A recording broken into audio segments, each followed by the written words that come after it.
Every single individual, including the animals, the monsters, have compassion, have love, have patience. If you look into how they, bring up their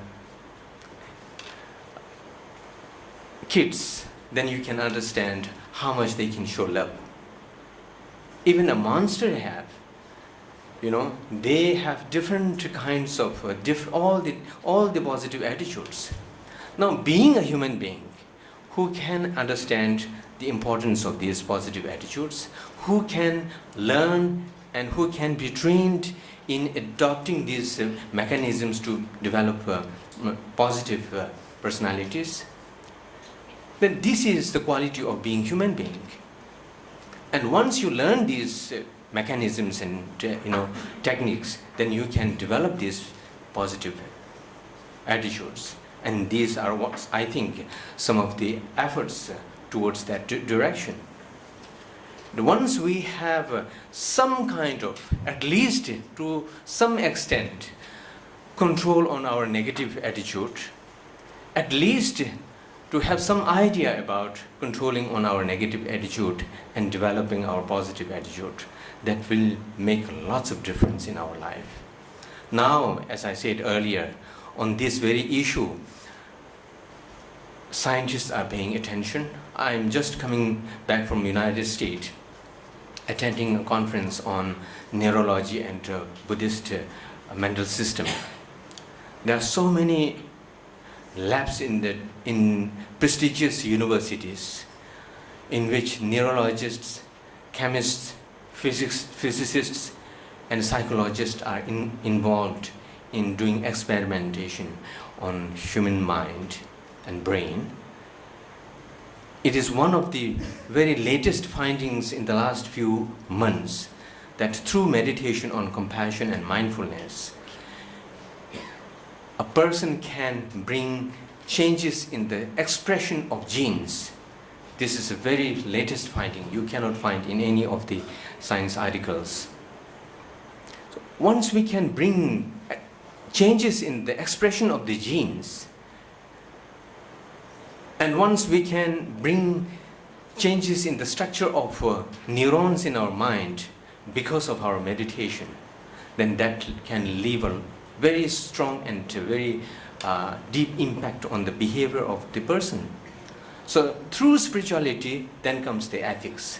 Ethics is the external part of the, ethics is the manifestation of the spiritual practice. As I said, that spiritual practice does not necessarily, have to be connected to going to temple and having, performing rituals and rites and things like that. The purification of mind is the core element of spirituality, and the ethics is the manifestation of that. Ethics is not simply, if you look into the definition of ethics in Western dictionaries, then you will find something like principles of morality associated with some religious beliefs that leaves impact on your behavior and something like that.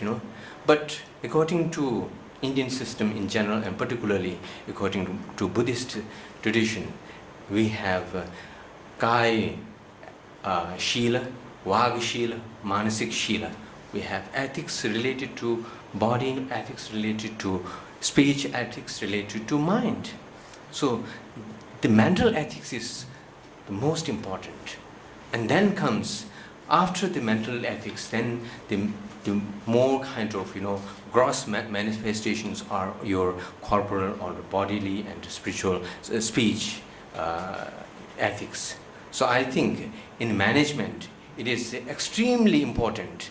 Now these days, you see, in the West, if you look into in some of the courses of management, then you will find so many the chapters related to the managerial ethics, incorporating Buddhist and Indian philosophical schools and things like that. Now in the last 2 years, His Holiness has written a way of leaderships in which he suggests that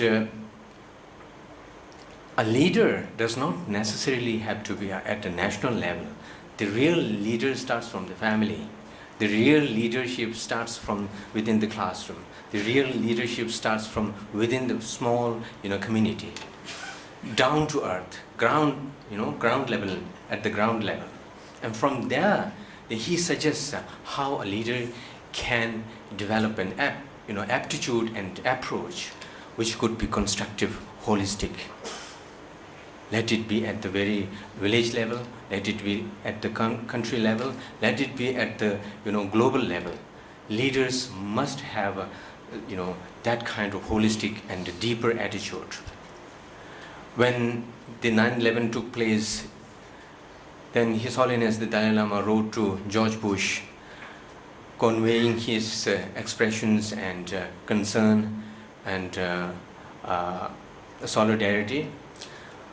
After that passage, he wrote that, Mr. Bush, you should look into the causes and conditions of this very incident.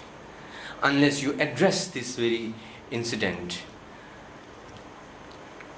on the basis of the very ethos that has brought to this very event, you cannot address the problem in a more deeper and realistic way. So you need to address it in a more deeper and in a more realistic way. So that is how a leader has to develop an attitude. I think this program has very only 1 hour's time, so I should not spare much time. So thank you very much for inviting me here. Thank you very much.